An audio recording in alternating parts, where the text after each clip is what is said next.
শ্রেষ্ঠ বলেছেন, তুমি যাকে আমার চেয়ে বেশি ভালোবাসবে আমি তাকেই তোমার থেকে দূরে নিয়ে যাব এবং তোমাকে একা করে রাখবো। তিনি আরো বলেছেন, কখনো বলবে না তুমি তাকে ছাড়া বাঁচবে না, তবে তাকে ছাড়া আমি তোমাকে বাঁচাবো এবং পিছনের অনুগত সব আবেগ কুড়িয়ে নিয়ে তোমাকে দিব্যি সামনে নিয়ে যাব।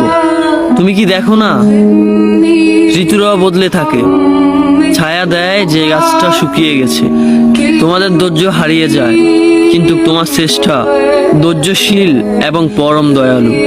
সেই ঝরে যাওয়া পাতার ঢাল থেকে আবারও সবুজ পাতা গজায়। তুমি দেখো না তোমার শ্রেষ্ঠার নিদর্শন, যে মানুষটাকে তুমি নিজের অংশ ভাবতে সেই মানুষটাও একদিন অচেনা হয়ে যায়, তোমার মন ভেঙে যায়। এমনকি তোমার বিশ্বস্ত বন্ধুরাও স্বার্থ পুড়িয়ে যাওয়ার পর বিশ্বাসঘাতকে পরিণত হয়। তুমি কি তা দেখো না? যে মানুষটাকে নিজের জীবনের চেয়েও বেশি ভালোবাসতে সেই মানুষটাও প্রতারণা করে। তবে তুমি কেন চেষ্টার বিমুখ হয়ে মানুষকে ভরসা করো? অদ্ভুত এই পৃথিবীতে যখন তুমি ভাবো এটা হবে না কখনোই, কিন্তু কিছুক্ষণ পর সেটাই হয়। সেটাই হবার নয় কি? তুমি বলো আমি পড়বো না, অথচ তুমি পড়ো।